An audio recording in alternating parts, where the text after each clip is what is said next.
Hello, my dear students. In this session, I will explain Chapter 10, Information and Decision Support System. In this chapter, I will cover the concepts such as what is decision support system, types of decision support systems, approaches of decision support system. Also, we will compare the use of decision support system against the management information system. Every organization needs an effective decision support system to solve the critical problems of the organization. The true potential information system is in helping you and your co-workers to make more informed decisions, which results in increasing the revenue, reducing the cost of production, or making new opportunities, learning some new standard technologies as an opportunities. With the help of information systems, so you can make a better decision which will affect the company business activities to solve the business problems. So everyone who are working in the organization can make a decision, can become a decision maker, such as managers, middle level managers, operational team, or every individual who is a part of the organization. So everyone knows the organization is a group of people with the different positions, activities, and skills and their roles. So every organization requires effective decision making to solve the organization critical problems. For to making an effective decisions, you need a proper information system. So information systems plays a very vital role for making a decision system. Also helps organization for strategic planning and overall goal of the organization, set the course for decision making. Thus information system assist with problem solving, helping people make better decisions and meeting the corporate goals. This is the most important factor for success of any business organization business is information system. So these information systems are usually developing the decision support system which helps organization to solve their critical problems. So this decision making system is a part of solving the problem solving. So it's a component, is considered as a one of the component of the problem solving. So in every organization we have different people, different persons. Every people has their own capability or ability to solve the problems. Some of them consider as good problem solving, some of them are not to solve the problems. Moreover, the senior managers, tactical managers are involved in making the decisions. So decision making can be made in different phases. So as a part of problem solvings, it has 3 stages or phases. The first phase is called intelligence stage, second design stage, and third is choice stage. What is intelligence stage? In this stage phase, identify and define potential problems or opportunities. So with the help of information system, you can identify and define what is your potential problems. What are the main critical problems? Just you need to identify. This is a process similar called analysis. So analyze the potential problems, critical problems. So those stage is called intelligence stage before it is going to solve this one. So first analyze or identify the potential problems of the organizations. Second one is design stage. In this design stage, develop alternative solutions to the problems and evaluate their feasibility. So you have one problem, so you develop a solution for that problem. So you have more than one solutions. So develop alternative solutions to the problems. So for each solution, evaluate their feasibility. Is it okay, applicable, compatible, okay, easily implementable? So you must design how do you solve the problems which you figure out in stage intelligence stage. Third one, choice. Select a course of action. So types of problems, you have types of decisions. So you can see which type of decisions. You have multiple problems, many solutions. So we'll choose which course of action, which type of action, which type of decision you will applicable. So you will choose the action, you will choose the action, or you choose the solution to be further implementation. So this is a decision making phase. So these are the three phases of decisions as a part of problem solving. So you can see in this figure the whole 5 steps of problem solving: intelligence, design, and choice, consider as a decision making phases. And further it has 2 more stages or phase called implementation and monitoring. Collectively they are completely called problem solving stage. So what is problem solving here? Which goes beyond the decision making. So what is this extra 2 steps? Implementation stage and monitoring stage. In implementation stage, a stage of problem solving in which a solution is put into effect. So you identify the problem, now you design the solution.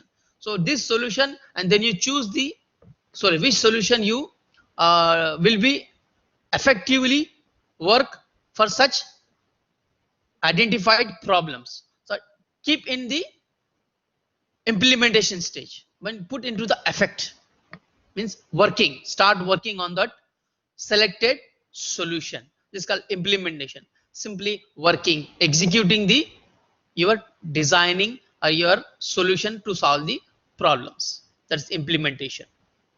Another one, after implementation, decision makers must evaluate the implementation. So is it feasible, compatible? Are you getting the required output? Are you reaching, I mean, can you reach the goal? Okay, so that's monitoring, just simply assessing or evaluating your implementation stage. So did you choose the right decision or not? So this is monitoring stage. So based on the types of decisions, based on the types of problems, so we have different types of solutions. So we have to choose the best solution for your problems. So in this case, in the choice stage, under the decision making systems, the choice stage, various factors influence the decision makers selection for a solution, because we have many solutions for single problems. So one of the factor decision can be considered as a programmed decisions or a non-programmed decisions. So what is program and non-programmed decisions? Programmed decisions are those decisions are which are occurred routinely, are repetitive decisions. So which is made using rules, procedures, are so called measurable quantitative methods. A simple, which are already measurable decision, means program, which is a daily work, daily activities. So these are called programmed decisions, means daily, who mostly executed by the individuals as a work team, as an operational team. Those tasks, those activities are called programmed decisions. Easy to computerize using traditional information system. It's easy to make such kind of decisions by lower level of the organizations. A routine task, mostly routine work, routine activities. So for example, I can say if you by using the system, you can see the inventory level is goes down, right? So you can see by using computerized system, you see a number of items, finished goods is finished. So you can make a question, or you can make a query, or send a request to the production team and manufacturing team based on the inventory stock level. So this is completely program one. So that's one, program decisions. Another one is non-program decisions, which are not easily quantifiable, which is not easily measurable, which are exceptional or dealing with unusual situations. So they are mostly one-time decisions, which is not a reoccurring, not daily routine.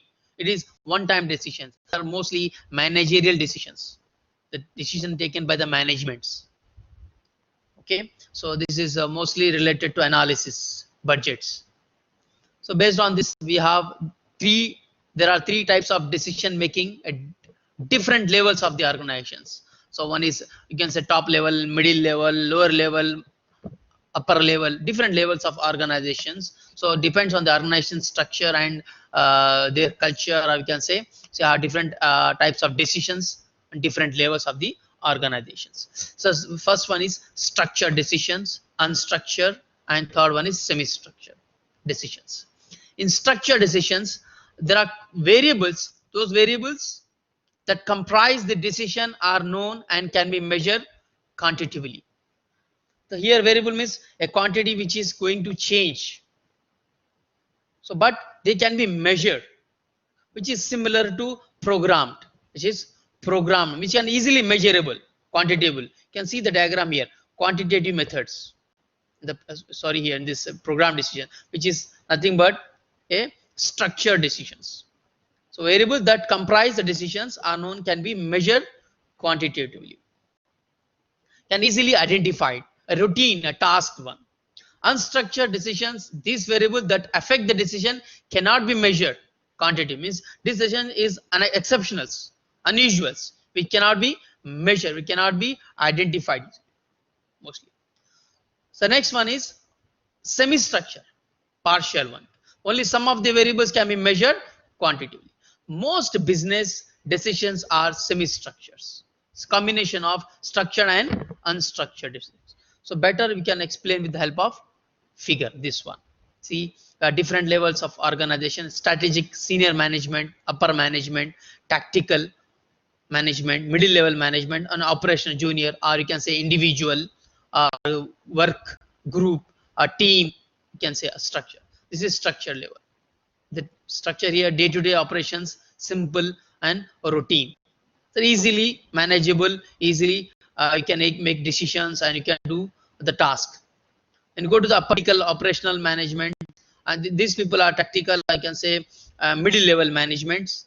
So they are following the policies which is designed by the strategic senior management. Strategic planning, mostly unstructured. They are long-term policies, complex, non-routine. They are doing one-time decisions. They are making some policy decisions long-term, for 10 years, 5 years, 6 years. So what are the policies they make by senior management has to achieve by the tactical management. So this to achieve this one, operational management will perform the operations. So these are the different types of decisions like structure, semi-structure, and unstructured. So most business follows semi-structure, combination of higher unstructured and structured decisions. This can be explained in another tabular form. Say types of decision can be encountered at each level, like structure. Okay, this is defined by Gorey Morton framework as a one framework. Just go through one. This is mostly similar to the one I discussed here. So what are the different decision models and approaches, okay, for making a decisions? So there are three types of models or approaches for making decision: is optimization model, satisfying model, and heuristic model. We'll see one by one. An optimization model finds the best solution, Afzal, right? The best one. So that one will best help the organization to meet its goal. So among multiple, after making multiple decisions, multiple solutions, it will find the best one. So using some constraint, using some conditions, using some tools, so it will find the best model among the solutions, best solution find. Another model is satisfying model. Although it will not find the best, but it will find a good model to solve the problems, to solve the problem. That is satisfying. So organization can satisfy with the model there, with the problem, the decision they make. So satisfying model. The third one is heuristic, or also known as rule of thumb. Say okay, like okay, it follows, commonly follows the guidelines, procedures that will find a good solutions. Not up to the best or very good like satisfying, but it's good, which is by using, following the guidelines and procedures, like a regular practice. Now this heuristic or rule of thumb is very fast in making the decisions. So mostly optimizing, satisfying model may take some time, but this one of them will take faster times. Okay, by using some guidelines and procedure, it's like more analysis simply. It also helps people to function without constantly deliberating over what course of action to take, which will not completely analyze the what will be happen. I mean, without assessing completely which direction your decision is taking you. Right, so that's heuristic, mostly it's called okay, it's just a thumbs up, right?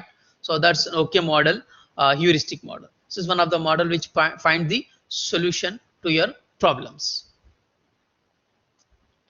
So we'll see the benefits of information and decision support systems in this chapter, which helps individuals, groups and organizations for making better decisions, solve problems and achieve their goals. Okay. These systems, mostly information decision system support systems, includes like management information systems, decision support systems, group support systems, executive support systems, knowledge management systems, special purpose systems. We'll see this in next chapter also. These all different types of supporting systems which are based on information system. The benefits of these systems are measured in terms of performance versus to achieve the performance, what is the cost to deliver this performance. The utilization of decision support system, information system in organization, which increase their performance of in qualities, solving the problem complexities and decision making speed by adding in cost to deliver them. So this one you can say a positive impact. So using the support systems, what is the positive impact and what is the negative impacts? Negative impacts mostly in cost. You need to bear the cost for achieve the performance. Here the plus sign indicates the higher performance leads to positive impact on decision making, and minus sign indicates that high cost leads to negative impact on decision making. See in this figure. Benefits of information and decision support system. What is a positive performance? It increases the performance of decision quality, problem complexity, solving the complex problems which are required to running the organization effectively, and speed the decisions. So you have the proper information systems, you can speed up the decision making with the different approaches. What's a negative impact? To achieve the performance, you have a negative impact, like you need to invest in hardware, new software, new database, networks, telecommunications, new employees, personals, new procedures, new policies. So you have to invest some cost in spending on this infrastructure for achieving the improving the performance of the organizations. This is one part of your chapter. Is introduction part of your chapter is what is decision support system, information support system, what are the different types and methods of information system, how they are useful in making effective business activity and solve the business critical problems. In the next session, we will see another part of this chapter, management information system and comparison with decision support system. I hope everyone understand here until so far here. Best of luck, good luck.